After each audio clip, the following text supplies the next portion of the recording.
bonjour à tous et bienvenue sur Mosaïque Cristal. L'approvisionnement en carburant reste au cœur des préoccupations. Cela fait partie des sujets que nous allons développer dans le JT. Voici les titres en images. La pénurie de carburant touche tous les secteurs d'activité dans toute la France, mais la situation devrait s'améliorer à partir d'aujourd'hui pour les véhicules prioritaires, notamment les services de secours et de santé. Le préfet de la Moselle a décidé la mise en place de files prioritaires dans certaines stations-service. Dans notre arrondissement, cela concerne la station du Super U de Rohrbach ainsi que les stations Total de Sarreguemines et Sarralbe de 9h30 à midi et de 14h à 16h. 315 élèves ont couru pour la bonne cause. C'était la course solidaire des collégiens de Himmelsberg à Sarreguemines. Ils devaient effectuer la plus grande distance possible en 20 minutes. En plus de l'aspect sportif, ils ont récolté des denrées alimentaires et des produits cosmétiques pour les Restos du Cœur. Octobre Rose, c'est le mois dédié au dépistage du cancer du sein. De vastes opérations de sensibilisation et de communication sont lancées dans toute la France. Dans certaines communes, à l'instar de Bitche et de Sarreguemines, ça se traduit aussi aux yeux du grand public par l'illumination de bâtiments en rose. Elle a illuminé la scène de l'hôtel de ville de Sarreguemines. Imani était en concert avec ses 8 violoncellistes. Plus qu'un concert, un spectacle à part entière avec mise en scène, jeux de lumière et danse, le tout aux allures de rythme vaudou. Et dans notre magazine mensuel Histoire d'Histoire, on vous emmènera à Roulin à la découverte de la maison Poldi. 300 ans d'histoire et 20 ans de travaux de réhabilitation par l'association des Amis de la Maison des Arts et Traditions à découvrir tout à l'heure. On commence avec l'actu et l'actu quotidienne pour beaucoup, c'est de réussir à faire le plein.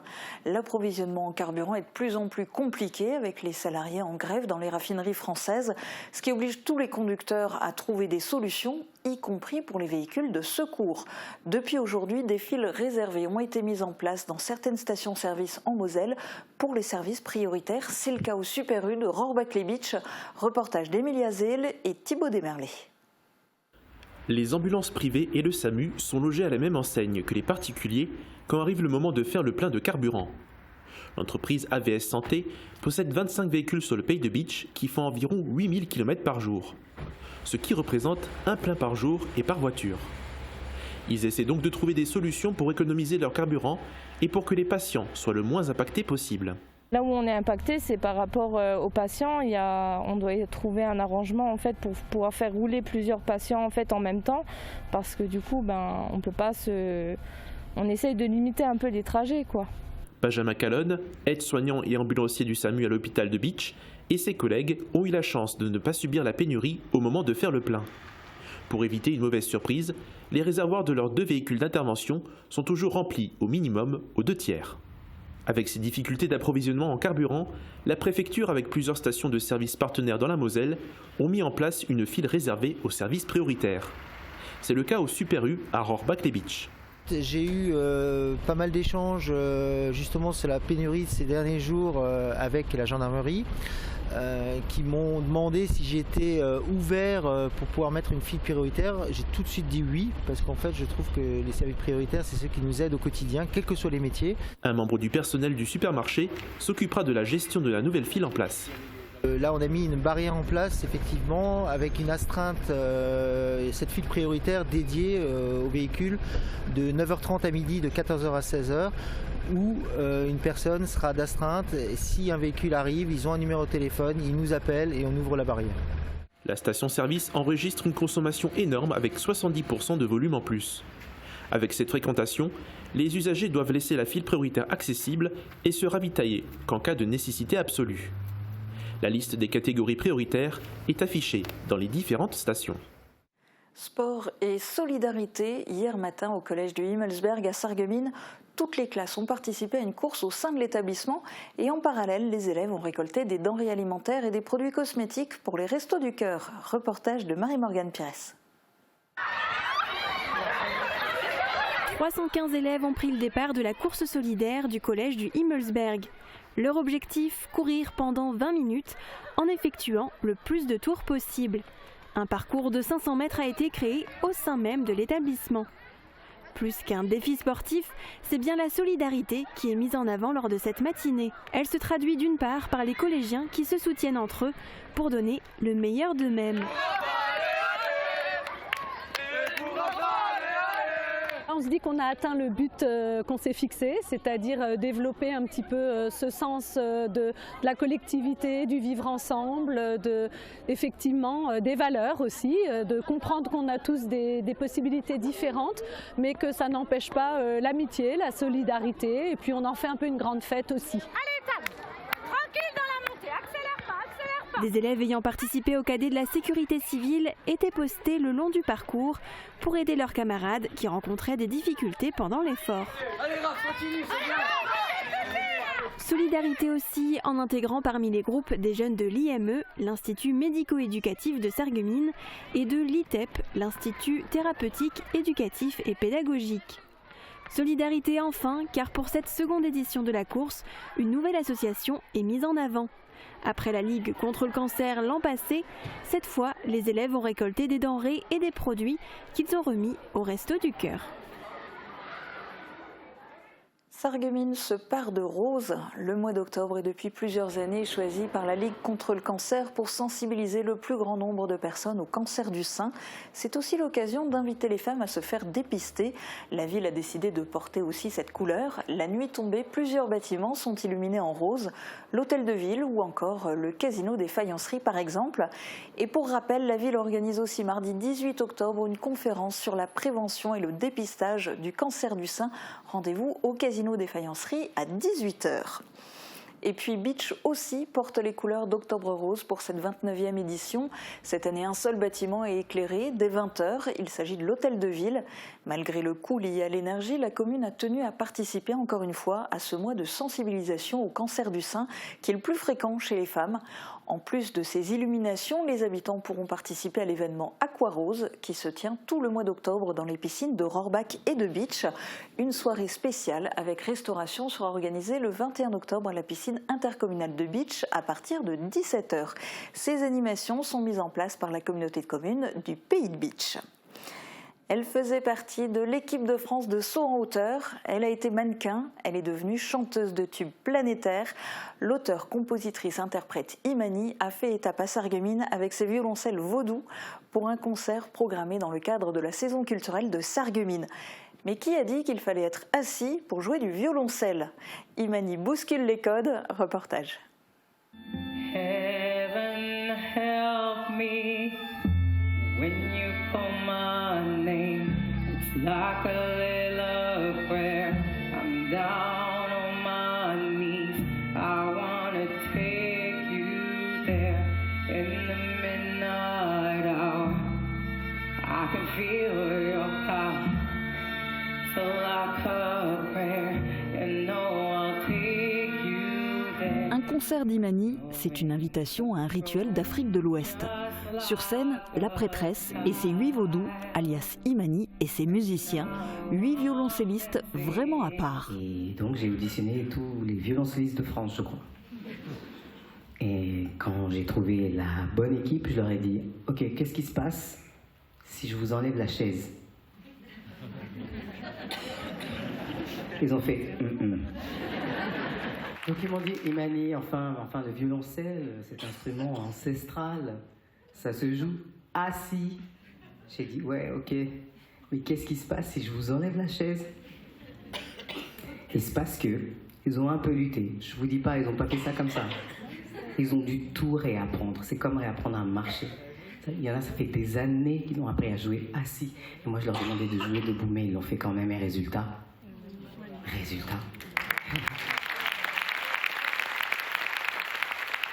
Résultat, les musiciens font corps avec leur instrument. Ils courent et dansent avec leur violoncelle sur scène, dans un ballet virevoltant, en écho aux paroles envoûtantes d'Imani.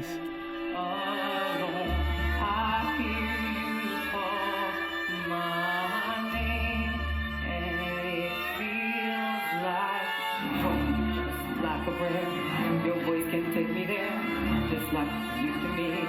You are a mystery, just like a dream. You are not hard to see, just like a friend. Your voice can take me there. Your voice can take me there. Your voice can take me there. Your voice can take me there. When you call my name, It's like a little prayer. I'm down on my knees. I wanna take you there in the midnight hour. I can feel your heart just like a prayer. You know my feet there.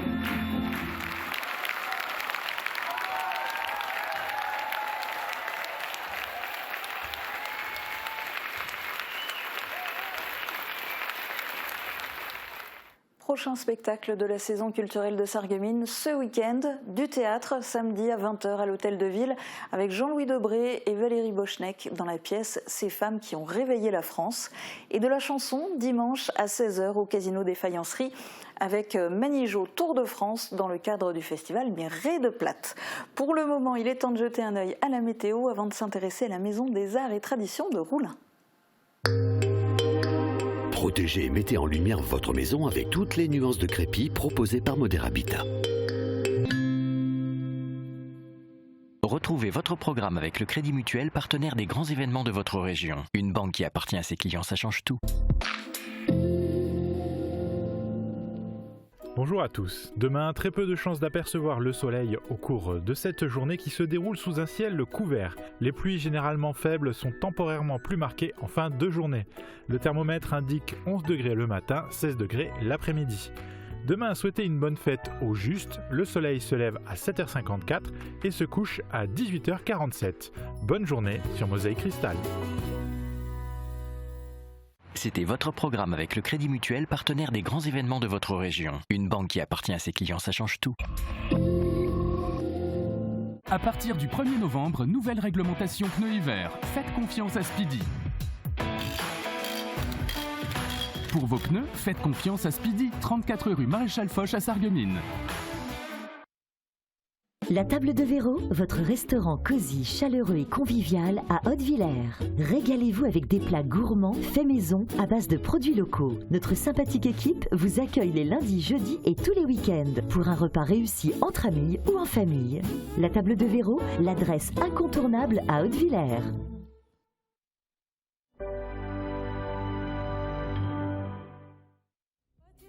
Le 15 octobre, la salle des fêtes de Rallin accueille le mélange du jazz et de la chanson traditionnelle ukrainienne avec le Fuse Jazz Quartet. Une musique sensible, vivante, douce et imprévisible. Programme complet et billetterie sur www.festival-euroclassique.eu. À l'accueil, caisse du soir. Vous voulez faire partie d'une entreprise dynamique et participer à des projets novateurs à travers tout le département? OR Corporate recrute dans plusieurs secteurs. Envoyez votre candidature par mail au service recrutement. OR Corporate. Améliorer le cadre de vie de tous depuis plus de 40 ans. Création Coleman. Fabrication de cheminées et poêles traditionnels ou contemporains en faïence. Plus de 1000 références et 60 coloris. Création Coleman à Grosse-Bliederstroff, spécialiste de la cheminée sur mesure depuis 1979. La boîte à musique, c'est la référence pour les particuliers et les pros. Nos experts sont à votre service pour vous conseiller dans différents secteurs. Les instruments de musique, la location de matériel pour tout type d'événement, la numérisation de vos cassettes ou films Super 8, mais aussi pour l'installation de systèmes audio et d'éclairage en milieu professionnel ou à votre domicile. Toute la boutique est au prix du net. Retrouvez aussi tous nos articles sur notre site internet Music Good Deal.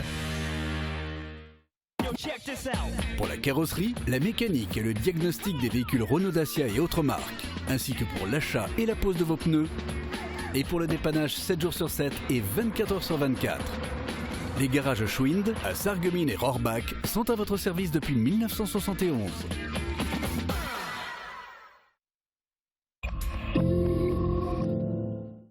Histoire d'Histoire vous emmène à Roulin depuis 20 ans. L'association des Amis de la Maison des Arts et Traditions réhabilite cette ferme lorraine et y fait revivre les métiers et modes de vie de nos ancêtres.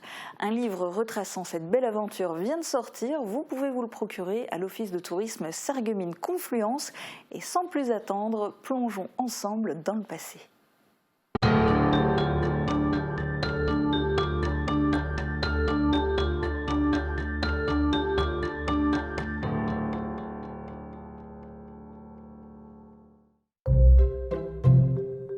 C'est un bel anniversaire que fêtent les bénévoles de la Maison des Arts et Traditions de Roulin. En mai 2001, la municipalité a acquis cette ferme traditionnelle, la plus ancienne du village, pour en faire un lieu de mémoire. Mémoire du travail des anciens, de leur savoir-faire et de leur mode de vie.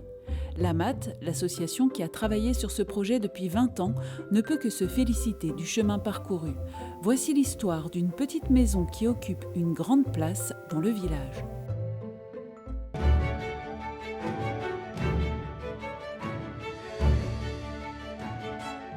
Elle date probablement d'avant 1708, au moins de la fin du XVIIe siècle, au moins 1685, mais elle aurait pu exister au XIIe siècle, parce qu'au XIIe siècle, il y avait déjà une église. Et comme elle est près de l'église, et le centre du village à l'époque c'était l'église, donc cette maison, elle existait peut-être, probablement, mais on ne peut pas le prouver. Nous, ce qu'on peut prouver, c'est sur certains des écrits, qu'elle date au moins de 1686-1687, parce que les premiers habitants de cette maison sont arrivés environ en 1686. Ils s'appelaient Gilles, G-I-2-L-E. Alors, le père s'appelait Nicolas, le prénom, et ses deux fils, Jean-Paul et Louis. Mais ils sont venus avec l'oncle de sa femme, qui était le curé. On lui avait attitré le poste de curé de Roulin, et il s'appelait Charlier. Alors c'est des gens qui venaient du côté de Namur, de Wallonie. Donc quand même pendant 300 ans, la maison elle a évolué, disons tous les siècles. Vous pouvez observer sur cet arbre patronymique qui est sur ce panneau, le lien familial direct qu'il y avait entre le dernier habitant et le premier habitant connu, en 300 ans. Bon, je vais vous présenter quelqu'un.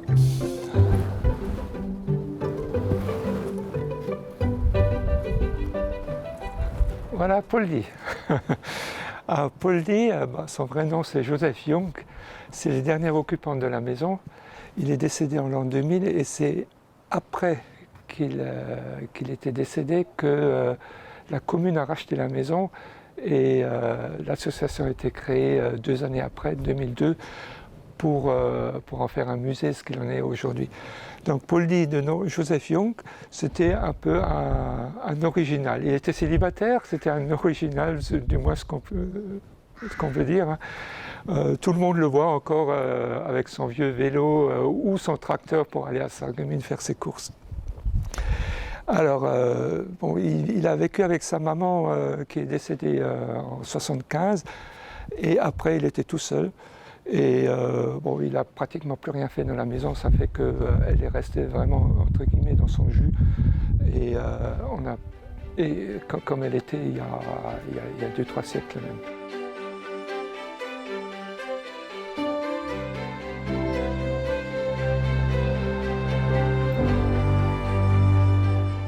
Le visiteur de 2022 ne peut imaginer dans quel état se trouvait la bâtisse au moment où la municipalité en devient propriétaire. La municipalité connaissant déjà la personne et la maison, comme le CCAS venait le voir assez souvent, étant donné que c'était une personnalité un peu, un peu spéciale à Roulin, tout le monde le connaissait, on a estimé que c'était quand même un patrimoine local qu'il ne fallait pas laisser partir. Parce que si on avait laissé partir, elle aurait été démolie, la maison, pour reconstruire un immeuble ou autre chose. Il faudra débourser 200 000 € subventionnés à 80% pour mener les premiers gros travaux. C'est ensuite que l'association des Amis de la Maison des Arts et Traditions prendra le relais. Tous les samedis, les bénévoles vont restaurer les lieux, pièce après pièce. Chaque année, ils se lancent dans un nouveau chantier et récupèrent au fur et à mesure des objets anciens, des outils, des ateliers complets pour pouvoir conserver la mémoire de la vie des anciens du village.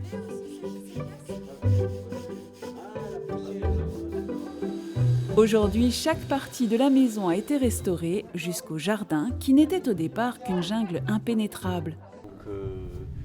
c'était un des tout. Je crois que c'était la première année où vraiment il y avait un gros travail de défrichage pour voir à peu près à quoi ressemblait le terrain et où était le terrain en fait, parce qu'on ne le voyait plus. Et bon, on a creusé. Ensuite, on a creusé cette partie où on est là, qui était sa déchetterie personnelle ici.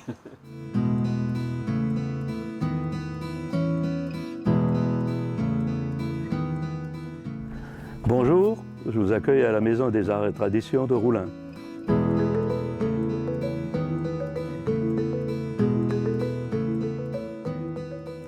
Donc ici on se trouve dans l'âtre. Alors il est tel que vous le voyez, il date d'avant 1872 parce que nous avons juste fait du nettoyage et du délatage, c'est tout. Mais les traces de fumée noire qui sont au plafond sont, disons, depuis 300 ans, elles n'ont pas bougé. Donc on peut s'imaginer dans quelle ambiance et dans quelle atmosphère les gens vivaient avant 1872.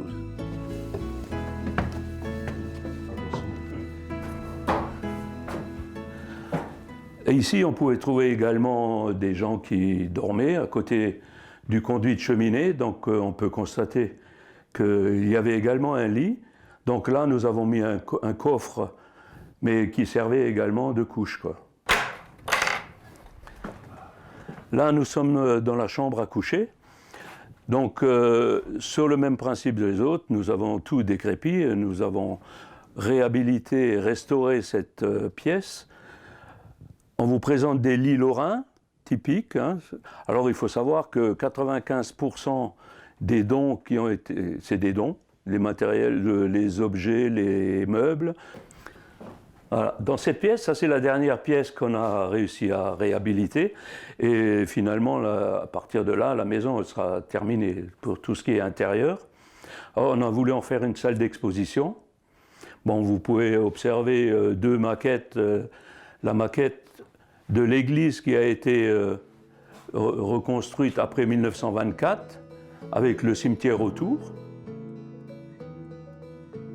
On a essayé de trouver des explications à chaque objet et les faire revivre en même temps pour voir. Vous pouvez voir une particularité, c'est la tuile de 1684 qui a été conçue à Velferdin après le passage de Louis XIV en 1683. Et en souvenir, Velferdin a conçu cette tuile. Alors on voit qu'il y a la fleur de lys et en même temps le soleil dessus. C'est une Pivaschwanz, quoi. Alors là on se trouve, nous on appelle ça les pompes funèbres locales, mais de toute façon c'est vrai qu'avant la guerre, il fallait bien enterrer les gens, et c'était le Schreiner qui faisait c'est-à-dire le menuisier, qui concevait et qui créait les cercueils, qui faisait la mise en bière. Et puis on a cette voiturette à cercueil qui servait à transporter les cercueils jusqu'au cimetière. Alors elle date de 1949. Donc c'est quand même un bel objet et qui a marqué quand même la commune. Il y a beaucoup de gens qui s'en souviennent encore aujourd'hui. Et vous avez également les gerbes en perles de verre qui étaient proposées à l'époque, qui remplaçaient les fleurs. On pouvait mettre des fleurs, bien sûr, mais à cette époque-là, c'était ça qui était de mode. La Matte a récupéré beaucoup de matériel au fil du temps, mais aussi des livres et documents anciens. Et il n'est pas rare que l'on tombe encore sur de belles trouvailles. Et c'est un hôtel de campagne de la Seconde Guerre mondiale. Oh vache. Attends, je te le déballe. Oh. Et il a trouvé... Bon, il l'a un peu nettoyé. Oh la vache. Il est trop fort. Authentique. Oh la vache. Et il l'a montré au curé de chez eux. Ouais. Il était émerveillé. Ah bah oui, c'est clair. J'en ai entendu parler, j'en ai jamais vu. Et c'est une pièce vraiment extraordinaire. Et donc ça c'était un aumônier peut-être? C'est les aumôniers pour dire la messe en campagne, derrière un petit anneau pour l'accrocher. Donc là on a régulièrement Allez, sans exagérer, c'est au moins une fois par semaine, on a un coup de téléphone qui nous demande j'ai ça, j'ai cet objet, ce matériel, ce meuble, est-ce que ça vous intéresse? Je suis en train de vider la maison de mes grands-parents pour la vendre, est-ce que ça vous intéresse? Donc, c'est vrai qu'on a beaucoup de choses en double, en triple, et puis quand on a l'occasion de voir quelque chose qui nous intéresse et qui peut compléter, disons, en parlant de métiers locaux, ce qu'on n'a pas, donc on le fait, et on accepte, et puis on le remet en état s'il le faut, quoi. Après qu'on pourra le présenter en vitrine, quoi, hein, parce qu'on en a d'autres encore à présenter.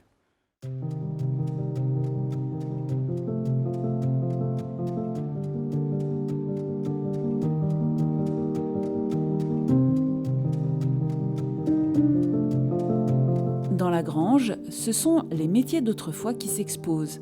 Des métiers avec leurs outils, mais surtout les artisans qui ont exercé ces métiers. Alors, nous sommes ici dans la grange. C'est la partie de cette maison que nous avons dédiée aux différents ateliers des artisans de Roulin. Alors, notre fierté, c'est d'avoir réussi à sauvegarder et à rassembler les ateliers des artisans locaux qui montrent quand même leur capacité d'autarcie. Dans ces villages à l'époque, évidemment, on ne se déplaçait pas. Tout devait être sur place. Ce n'est pas l'atelier d'un laitier, c'est l'atelier de notre laitier. Ce n'est pas un charpentier, c'est notre charpentier. Et pour la plupart, on les a connus. Et donc, on se sent très proche d'eux.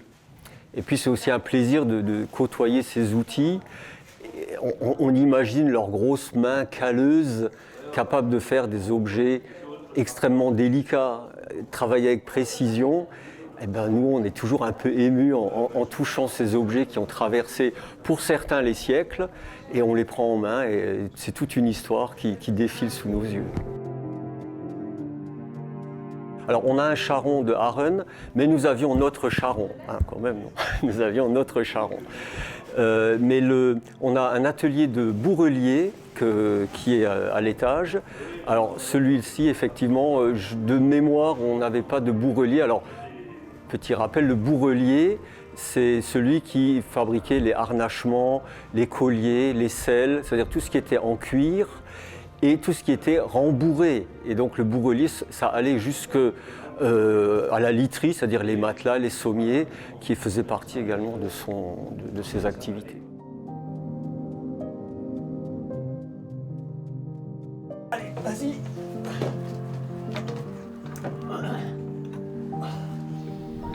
Chacun a ses spécialités. Moi, c'était plutôt bâtiment. Raymond, notre président actuel, c'est plus dans la généalogie, dans les papiers. Et moi, je voudrais dire que quand on travaille là-dedans, on refait l'histoire. On remonte l'histoire à chaque fois. En décrépissant un mur, on voit des choses, on se dit tiens, là, il y a un atout. Et pourquoi et on refait l'histoire de la maison et puis c'est intéressant, quoi. Moi, c'est je suis plutôt bricoleur dans l'ensemble et la maçonnerie surtout, tout ce qui est bois. Mon père était charpentier, donc il y a ces outils dans la maison où il a travaillé dessus. Et puis, comme je suis originaire de Roulin, né à Roulin, et voilà, je connais tous les corps de métier qu'on a rassemblés ici, donc forcément ça me passionne. Hein. En fait, c'est le résultat de 1000 petits projets qu'on mis bout à bout, ce qui est aussi moins décourageant, parce que si on s'était fixé ça comme projet, on aurait tous tourné les talons, on serait parti en courant, alors que là, d'année en année, pratiquement de samedi en samedi, on se disait « Ah, la semaine prochaine, on va faire ça, on va acheter le petit matériel dont on a besoin ». Et ensuite, c'est vraiment le doigt qui est happé par l'engrenage, et de petit projet en petit projet, l'année prochaine, on pourrait faire ça, et on n'arrive plus à s'arrêter. Et c'est ça le problème, c'est qu'on n'arrive plus à s'arrêter.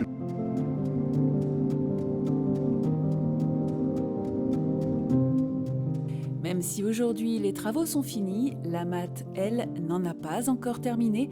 Maintenant, il faut faire vivre la maison.